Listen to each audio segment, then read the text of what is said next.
The moment didn't arrive with a crash or a scream. It slipped into the room between bites of overcooked turkey and the polite clink of forks against china. "Valentina," Carol said, her voice sharp and oddly calm, "you need to stop relying on the family." The table went still, not dramatically. No one gasped, no glasses shattered, but in that subtle, unmistakable way where even the air seems to pause. The fake pine centerpiece sat in the middle of the table, shedding needles onto a lace runner no one was allowed to wrinkle. Holiday music hummed faintly from a speaker in the other room, cheerful and oblivious. Everything was warm on the surface. Everything important had just gone cold. For a second, Valentina didn't understand what she'd heard. She blinked, fork hovering midair, her mind scrambling to catch up. Relying on them. The words felt misplaced, like they'd landed on the wrong person. She looked around the table, searching for context, for clarification, for backup, for anything. Her father stared down at his plate, jaw tight, suddenly very interested in cutting the same piece of meat into smaller and smaller pieces. Silence had always been his specialty. Stephen didn't even look up. His phone glowed in his hand, thumb scrolling, as if this were a commercial break and not a declaration aimed straight at her chest. Bobby leaned back in his chair, lips curling into a smirk he didn't bother to hide, the kind that said he'd been waiting for this moment. No one challenged Carol. No one asked what she meant. That's when it shifted, not all at once, but enough. Valentina felt the confusion drain out of her, replaced by something clearer, heavier. This wasn't a misunderstanding. This wasn't a poorly worded concern. This was a verdict that had already been decided, rehearsed, and delivered with the confidence of someone who expected agreement. She replayed the past few years in flashes.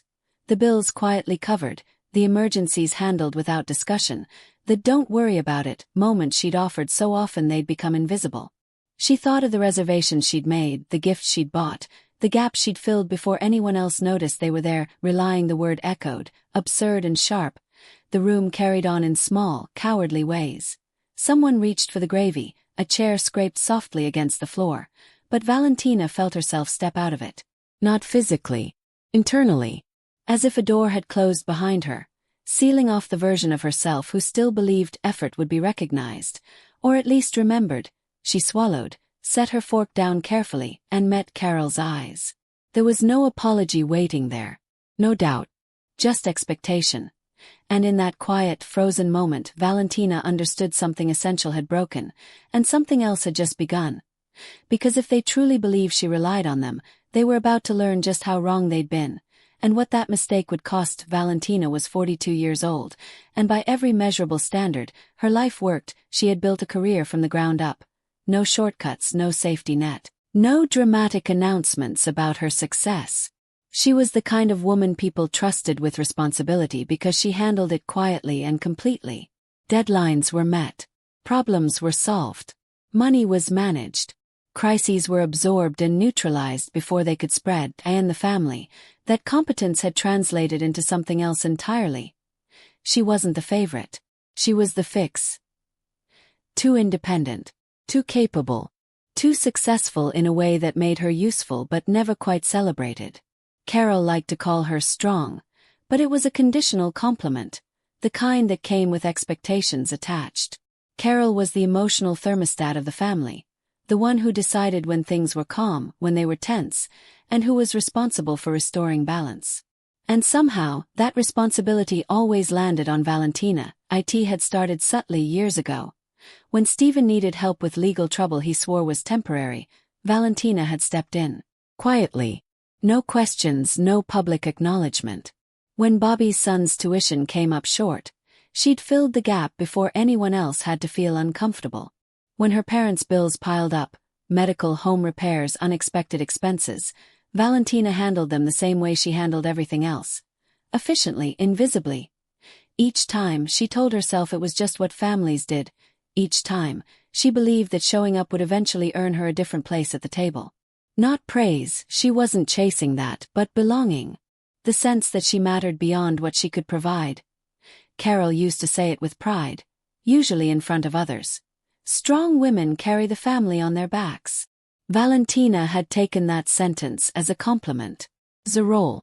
As a promise, what she hadn't noticed, what no one bothered to point out, was how easily strength became an excuse. How quickly reliability turned into entitlement. How the family learned that Valentina would handle it, whatever it happened to be, and therefore never had to be consulted, thanked, or protected. Work, her judgment was respected. Her boundaries were clear. Her contributions were documented and rewarded. Home, she was invisible until something went wrong. And now, sitting at that holiday table, absorbing the echo of Carol's words, "Stop relying on the family," Valentina felt something inside her quietly reorder itself. The math didn't add up, and maybe it never had. Lunch didn't stop. That was the strangest part.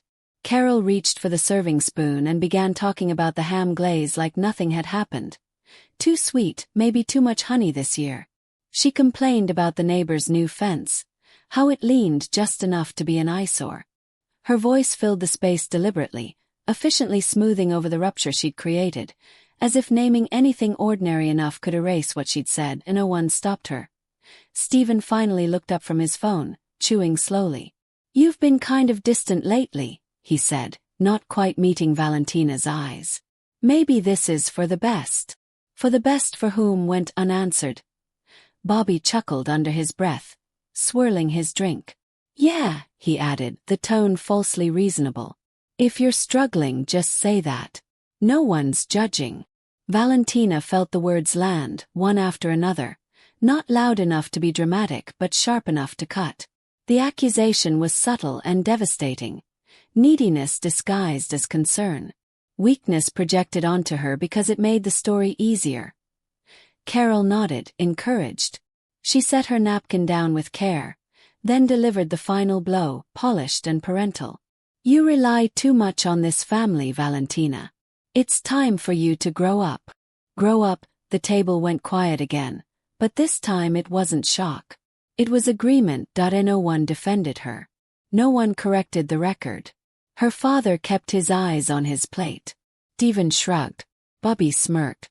The silence pressed in, heavy and unmistakable. This wasn't just Carol's opinion. It was consensus. Valentina excused herself without raising her voice. The bathroom door clicked shut behind her, sealing off the hum of conversation. She gripped the edge of the sink and looked at herself in the mirror. Her face was calm. Pale maybe, but steady. No tears. No shaking. Just clarity. She saw, all at once, what arguing would cost her, and what it wouldn't change. They had already rewritten her role. Correcting them would require energy she no longer wanted to spend. She washed her hands slowly, dried them, and returned to the table. "I'm heading out," she said. Carol frowned. "Where?" Valentina picked up her coat, her voice even. "Home." No explanation. No defense. Just a complete sentence. She walked out to the cold air feeling lighter than she had in years. They didn't understand yet. But they would. Valentina didn't turn on the television when she got home. She set her coat down, rolled her shoulders once, and pulled a suitcase from the closet. Not to pack, not yet, but to make the decision real. She folded a few essentials with care, placing them inside as a reminder that she could leave if she needed to. The act was symbolic, grounding. Choice made visible. Then she opened her laptop. The screen glowed softly in the quiet apartment as she logged into her accounts, one after another. For the first time, everything was laid out in a single place. Months of automatic payments, subscriptions, transfers she'd stopped noticing because they'd become routine. Utilities, maintenance, insurance, tuition installments. Little conveniences she'd smoothed over so no one else had to feel discomfort. She scrolled. There it was. Cabin, water, internet, year-round maintenance for a place she visited twice a year and paid for 12 months straight. Her fingers didn't hesitate. Cancel. The confirmation box popped up. She clicked yes. Cancel. Another. And another. Cancel. Each one landed with a quiet finality. Not satisfaction, not anger, just alignment. This was what the lunch table hadn't understood. Support wasn't an identity. It was an action. And actions could stop. She moved methodically, like someone closing out a long project. Parents' utilities. Bobby's recurring, temporary expenses. Stephen's legal payment plan she'd quietly kept current long after he'd stopped mentioning it. Cancel. Cancel. Cancel. The rhythm steadied her breathing. When she reached the cabin paperwork, she paused. Not in surprise, but in recognition. She opened the folder, scrolling through documents she hadn't looked at in years. There it was. The reversion clause, her lawyer's voice echoed in her memory, firm and insistent the day the transfer was drafted. You're being generous, Valentina, but generosity needs protection. She'd rolled her eyes then, half smiling, telling him it was family. He hadn't smiled back. The clause was simple. Clean. If the property was used in ways outside the agreed terms, or if actions were taken against her financial interests, ownership reverted to her. No court drama. No negotiation. Automatic. She exhaled slowly. They thought the cabin was theirs. They thought the support was permanent. They thought they held leverage simply because they'd stopped saying thank you. But the truth sat there, black and white, signed and notarized.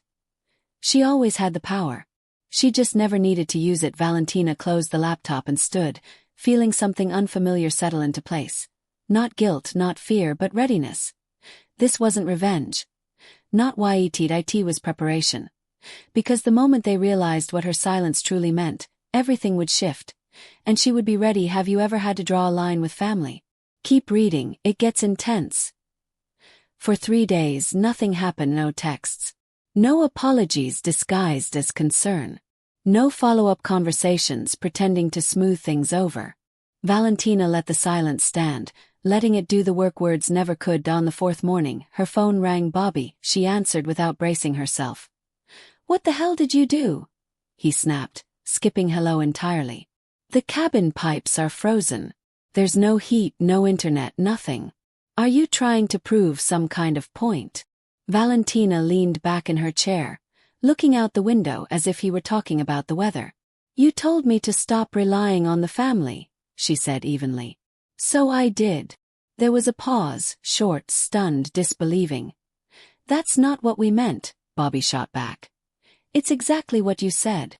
She ended the call before he could escalate, before he could twist the narrative into something that required her to explain herself. Her hands were steady. Her voice had been too late that day. Her father's voicemail came through. Valentina, he said, breathy, strained, like someone who'd waited too long to speak. Let's not do this. We can talk like adults. Call me back. She didn't. The envelope arrived 2 days later, thick and official-looking, her name typed neatly on the front. Inside was a legal petition, Carol's name at the top, requesting a review of the cabin transfer due to emotional distress and family hardship. Valentina read it once. Then again. They hadn't even called first. No conversation. No attempt at resolution. Just a straight line from entitlement to litigation. As if that leap made sense. As if claiming pain gave them ownership, she forwarded the documents to her lawyer and waited. His response came faster than she expected. They have no case, he said, not bothering to soften it. In fact, they've triggered the reversion clause themselves. By acting against the agreed terms and attempting to reclaim control, ownership reverts to you. Automatically. She closed her eyes briefly, absorbing the finality of it. The cabin was hers again. Legally.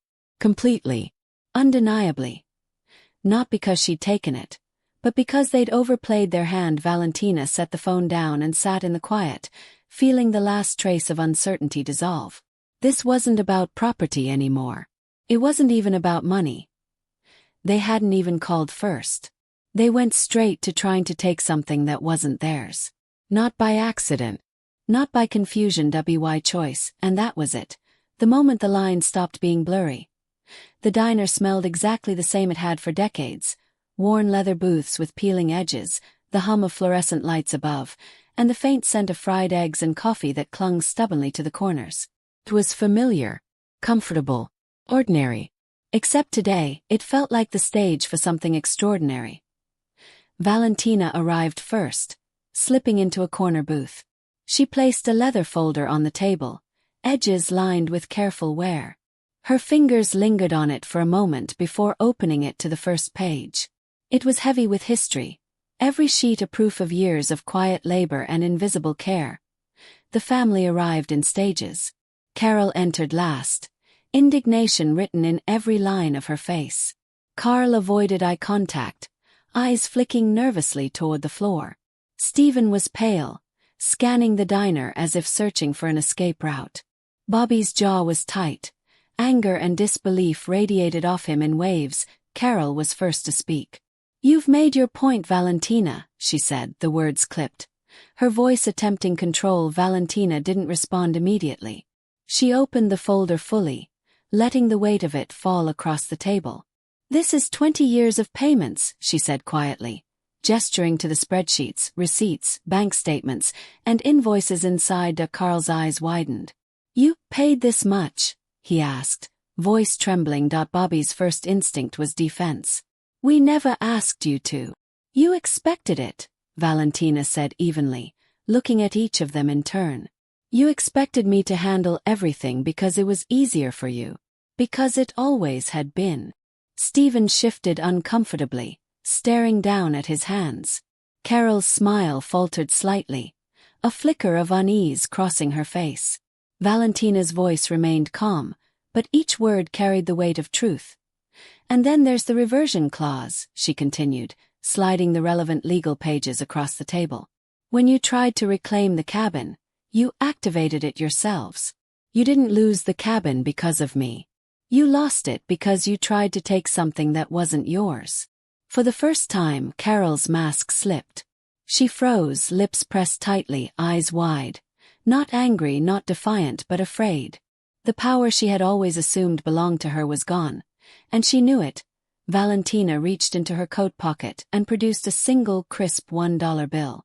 She placed it carefully in the center of the folder. "This is all that remains. Everything else I already gave. And you didn't even see it. This $1. That's symbolic. An inheritance, if you want to call it that." Silence stretched across the booth.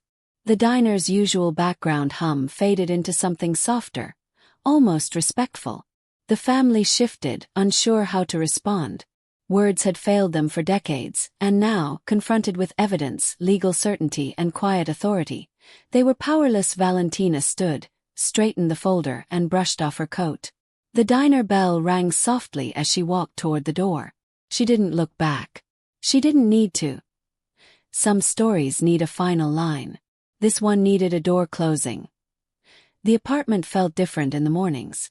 Brighter, somehow, not because the sun had changed but because she no longer woke up bracing for someone else's crisis. No emergency calls. No subtle calculations about who needed what, who would complain if she said no. The air was hers to breathe. Her lawyer confirmed it again, just to be thorough. The cabin was legally hers. The reversion clause had been triggered cleanly. No damages had been pursued, no lawsuits filed. Justice didn't need to be loud. It only needed to exist. Her father sent a brief email a few days later, figuring things out. Not an apology, not a demand. Just acknowledgement, the kind that carries a hint of potential understanding. Valentina felt a cautious hope that maybe, in time, they would grow. Maybe they would see the truth she had been living quietly for decades. She went for a walk along the river that winter afternoon. The ice crusted the edges, reflecting the pale light in shards that danced over the water. Each step felt deliberate, unhurried. The chill bit at her cheeks, but it didn't sting. It reminded her she was alive, that she had space to feel without the weight of expectation pressing in. The freedom wasn't dramatic. It wasn't televised or announced. It was quiet, earned, and absolute. She thought about the folder at the diner, the $1 bill, the long years of invisible labor, and she smiled softly. She hadn't abandoned her family. She had simply stopped abandoning herself. Her mind drifted along the river, untangling the knots of duty she had carried for decades. There was lightness in that release, a clarity she hadn't realized she could feel until the burden was gone. In time, maybe they'd understand why she drew the line. Maybe they wouldn't. But she had learned something essential. Boundaries aren't punishments. They're invitations for people to meet you with the respect you've always given them. And for the first time in years, Valentina walked forward without apology, without hesitation, with a quiet certainty that the life she had built, both given and taken, was finally hers to live. Valentina's life had settled into a rhythm that was quieter, steadier, and fully her own. Mornings no longer began with a sense of obligation or fear. Evenings weren't punctuated by subtle crises that weren't hers to carry. She was present in her own life, fully aware of what it meant to choose herself for the first time in decades. Boundaries, she realized, weren't walls built to punish. They were invitations, clear, firm, and honest, for others to meet you with the respect you've always given them. And if they couldn't, you walked forward anyway, unshaken, because your peace and integrity weren't negotiable. It was different from being shut out. She hadn't been rejected. She had stepped back intentionally, deliberately. There was power in that choice, a clarity in knowing that loving yourself didn't require permission or approval from anyone else. She understood finally the truth of the old saying, "You can't pour from an empty cup." Valentina's story wasn't just about money, cabins, or family drama. It was about claiming agency, about learning that self-respect is non-negotiable, and about living a life that reflects your values, not the expectations of others. If this story echoes something in your life, drop a comment below and tell me your story. Have you ever had to walk away from family to save yourself? You're not alone. And if you want more true family dramas with endings that finally make sense, where people choose themselves without apology, hit that subscribe button. Trust me, you won't want to miss what's coming next. Remember, you're not the villain for setting boundaries. You're the hero of your own story. Your life, like Valentina's, can be quiet, steady, and yours, if you give yourself permission to claim it.